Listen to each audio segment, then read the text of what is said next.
नमस्कार दोस्तों, मैं हूं आपका दोस्त संजित। स्वागत करता हूं नॉलेज गेट यूट्यूब चैनल के ऊपर। इस प्लेलिस्ट में डिस्कशन कर रहे हैं सॉफ्टवेयर इंजीनियरिंग के बारे में और उसी डिस्कशन को आगे बढ़ाना है। तो आज इस वीडियो का टाइटल है सॉफ्टवेयर के कैरेक्टरिस्टिक्स। बहुत इंपॉर्टेंट टॉपिक है और अलग अलग जगह अलग अलग तरीके से कई बार पूछा जाता है। तो एक ही वीडियो के अंदर जो जो इंपॉर्टेंट कैरेक्टरिस्टिक्स हैं उस सबको मेंशन करूंगा, वन बाय वन डिस्कशन करेंगे, देखिएगा आपकी अंडरस्टैंडिंग कैसे चेंज होती है।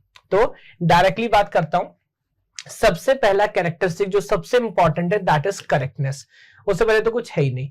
What is correctness? Let me go to the definition. The ability of a software to perform its intended task effectively and meet the users requirement, जिसको हम validation भी बोलते हैं। तो मतलब क्या हुआ कि आपने जो भी काम कराने के लिए सॉफ्टवेयर बनवाया था क्लाइंट ने, वो काम हो पा रहा है कि नहीं। और कई बार ये एक बड़ा प्रॉब्लम है।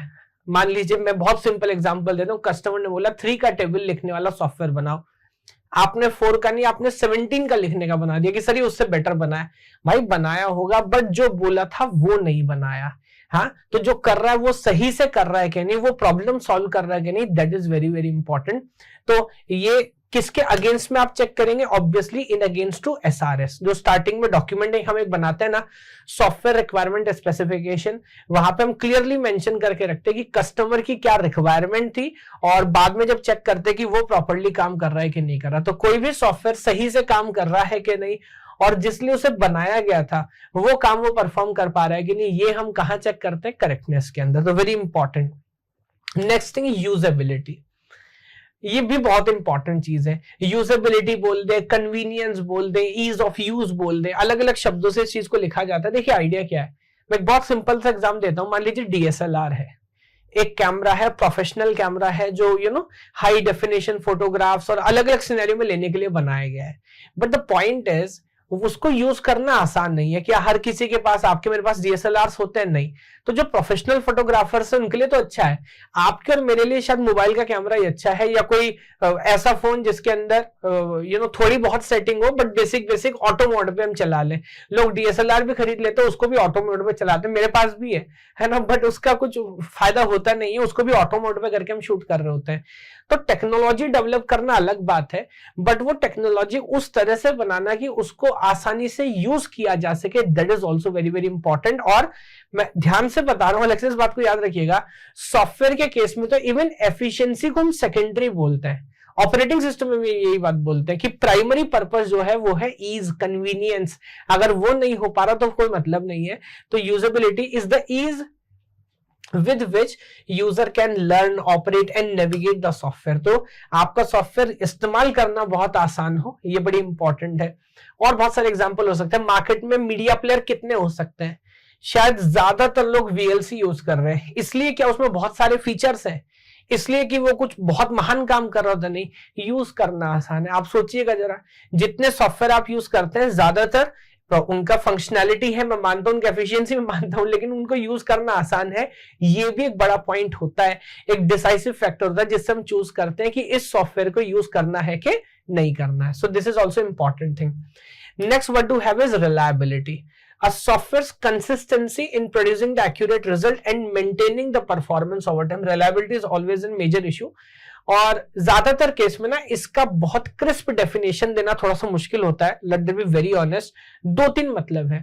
पहली बात तो देखिए, कोई भी सॉफ्टवेयर आप बना लो, वेदर इट इज हार्डवेयर और सॉफ्टवेयर, क्या हम कभी भी गारंटी कर सकते कभी फेल नहीं होगा? सर कभी नहीं कर सकते। तो एनी सॉफ्टवेयर और hardware is it is possible कि उसमें कोई फेलियर आए। रिलायबिलिटी का मतलब है, पहली बात तो फेलियर ना आए, या आए तो उसके होने की पॉसिबिलिटी कम से कम हो।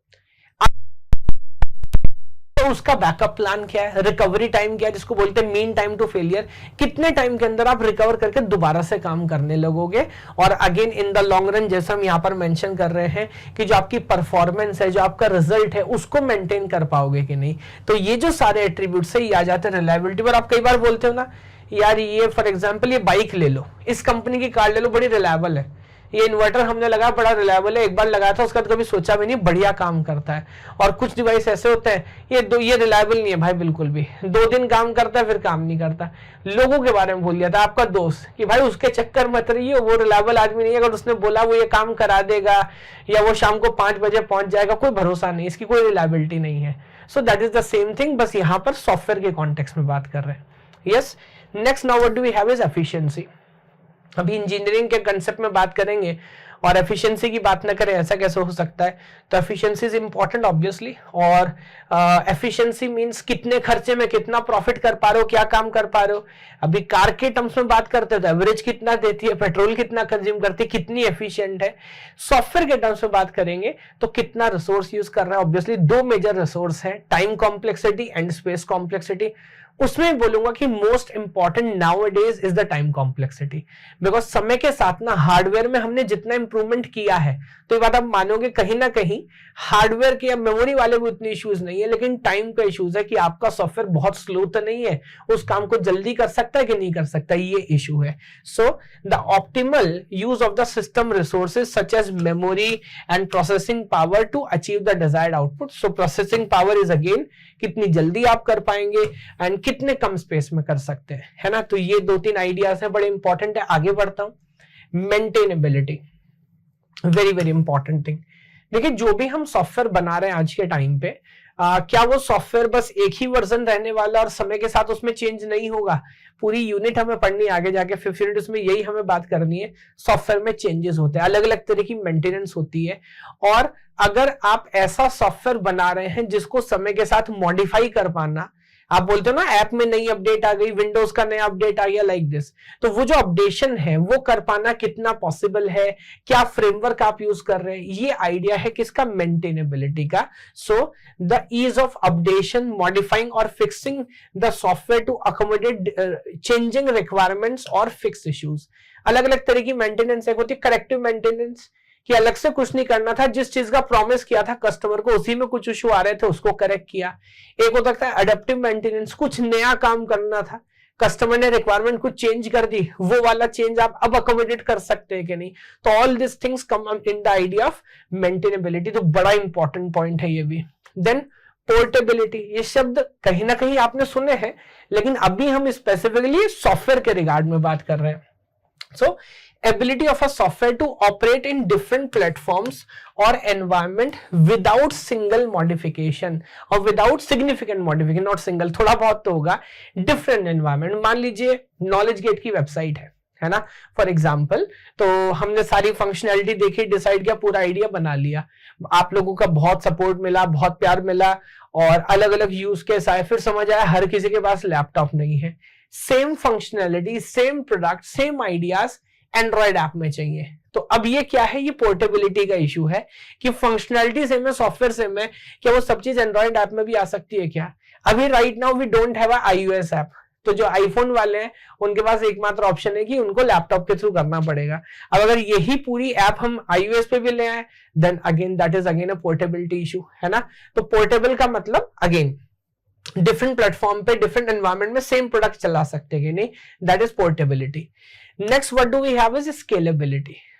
हालांकि स्केलेबिलिटी कुछ हद तक मेंटेनेबिलिटी वाला ही आइडिया है, बट स्केलेबिलिटी में ऑब्वियसली हम बात कर रहे थे इंक्रीज्ड स्केल की। So the software capacity to handle increase workload and user demand without compromising performance. मैं एग्जांपल देता हूं, आजकल आईपीएल चल रहा है, अब मान लीजिए कोई ऐप है ना, और उनको पता है कि डेली लगभग कितने लोग लाइव आ रहे होते हैं। जैसे जैसे लोग लाइव आना शुरू होंगे उस हिसाब से अपने सॉफ्टवेयर को, अपनी वेबसाइट को, अपने सर्वर को मेंटेन रखना कि आपको इशू ना हो, लैग ना आए, कनेक्शन बार बार ब्रेक ना हो, उस सब के लिए तैयारी करना। मे बी किसी दिन इस तरह की कुछ संभावना बनी that there is a India Pakistan match, तो मान लेते आईपीएल के एक मैच में मुझे पता नहीं कितने 10 लाख, 20 लाख, 40 लाख कितने लोग देखते होंगे, but if it is India Pakistan final, India Pakistan नहीं पूरी दुनिया देखने वाली है, इट में भी 2 करोड़, 3 करोड़, 5 करोड़ लाइव लोग आएंगे। तो उस दिन कोई इशू ना हो, जिससे एडवर्टाइजमेंट के पैसे लिए वो एडवर्टाइजमेंट उसका प्रॉपर चले, उससे पैसे ले पाए।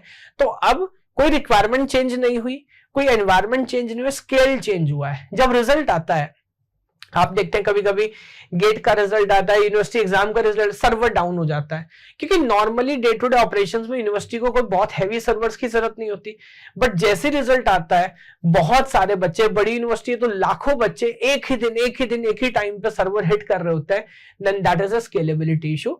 तो सेम प्रॉब्लम अगर बड़े स्केल पे इंक्रीज वर्कलोड्स में हाई डिमांड में सॉल्व करना without compromising with the performance, that is scalability. Now, next thing is security.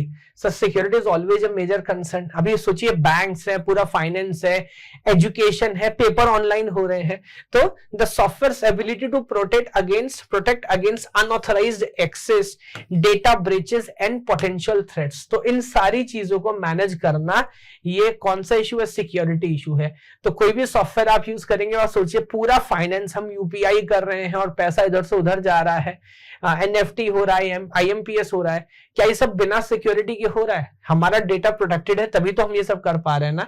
तो obviously security is also very very major issue, जो सॉफ्टवेयर का एक इंपॉर्टेंट कैरेक्टरिस्टिक है। ये सिक्योरिटी रिपीट हो गया। Next is modularity.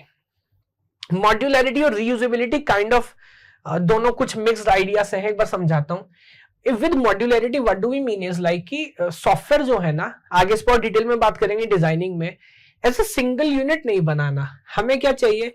हमें चाहिए बहुत सारे अलग अलग मॉड्यूल्स हों जो आपस में एक दूसरे के साथ कम्युनिकेट कर रहे हो, डिस्कशन कर रहे हो, चीजों पे काम कर रहे हो, and then together they are behaving as a software. इसको बोलते हैं मॉड्यूलर आर्किटेक्चर। तो इंस्टेड में एक आइडिया बनाऊं, छोटे छोटे मॉड्यूल्स हो जो आपस में कॉर्पोरेट कर पा रहे हो। So the degree to which software components are organized in a separate manageable units that can be independently developed or updated। तो अलग अलग यूनिट्स बना के उसको काम करना, इसका बहुत फायदा है सर। फायदा ये सोचिए कि कल को किसी मॉड्यूल में चेंज करना, imagine operating system, memory management की अलग यूनिट है, प्रोसेस मैनेजमेंट की अलग है, सिक्योरिटी की अलग है, फाइल की अलग है, इनपुट आउटपुट की अलग है, बहुत सारे हो सकते हैं। तो एक मॉड्यूल को बाहर निकालूंगा, उसमें जो चेंज करना है चेंज करूंगा, वापस रखूंगा, उसमें मुझे पूरा सिस्टम चेंज करने की जरूरत नहीं होती। और यही रीजन है कि रीयूजेबिलिटी, एक मॉड्यूल आपने एक सॉफ्टवेयर में बनाया, बट वो मॉड्यूल में भी हम लाइब्रेरी मैनेजमेंट बना रहे हैं, वो हमने अलग अलग मॉड्यूल बाय मॉड्यूल बनाया है। हमारे पास 20 कॉलेज क्लाइंट हो सकते हैं। क्या हो सकता है कल को अगले जिस कॉलेज के लिए हम सॉफ्टवेयर बनाए वहां पर भी same kind of library management काम कर पाए, थोड़े बड़े चेंज करके, हो सकता है। तो दिस इज रीयूजेबिलिटी। रीयूजेबिलिटी हम ऑटोमेटिकली अचीव करने लगेंगे। Last one is testability. Now that is also important कि अगेन आप जो भी आपने बनाया उसको आप टेस्ट कर पा रहे कि नहीं कर पा रहे, verification, validation, black box, white box सब इसमें आता है। So the ease with which the software can be tested to ensures it meets the requirement and perform as per expected और एक्सपेक्टेशन। जो एक्सपेक्टेशन पहले थी, मैं बात कर रहा हूं दोनों तरह की, verification, validation, black box, white box, इस पर आगे और डिटेल में काम करेंगे। बट कुछ केस ऐसे हो सकता है आप बोलोगे सर परफॉर्मेंस अच्छी की खराब है, इसको टेस्ट नहीं कर सकते, ये अच्छा है, तो उस बात की कोई मतलब नहीं है। जो भी टेस्टिंग वो मेजरेबल होनी चाहिए, उसको मेजर कर पाए, उसके काम कर पाए, that is always a very very important issue. So testability यहां पर एक इंपॉर्टेंट इशू की तरह काम करता है। सो आई थिंक जितने इंपॉर्टेंट प्रॉपर्टीज थे वो काइंड ऑफ हमने ऑब्जर्व किए, और ये घूम फिर के इधर उधर यही प्रॉपर्टी यूज हो रहे होते हैं। तो मैं चाहता हूं कि इसमें प्लीज आप कंफ्यूज मत हो और इसको अच्छे से काम करिएगा। अगर यहां तक वीडियो समझ आई है, प्लेलिस्ट एंजॉय कर रहे हो, पूरा फॉलो कर रहे हो, भले 2x पे कर रहे हो, 1.5 पे कर रहे हो, तो बेल आइकन जरूर प्रेस करिएगा, सब्सक्रिप्शन का बटन दबा दीजिए और नोटिफिकेशन तभी मिलेगा। तो बेल आइकन को ठोक दीजिएगा ढंग से, तभी नोटिफिकेशन आता रहे और डे टू डे ऑपरेशंस पे रीसेंट से रिटर्न, लेटेस्ट से लेटेस्ट कंटेंट लेके हम आपके पास आते रहे। भगवान आप सभी को खुश रखे। जय हिंद, जय भारत। दोस्तों अगर आप मुझसे सारा सिलेबस डेली 3 आवर्स लाइव पढ़ना चाहते हैं तो गेट कैटेगरी के अंदर सब्सक्राइब करिए अनअकैडमी प्लेटफॉर्म पर, रेफरल कोड यूज करिए KGYT 10% डिस्काउंट के लिए। बाकी सारी इंफॉर्मेशन के लिए वीडियो का लिंक आपको डिस्क्रिप्शन में मिलेगा।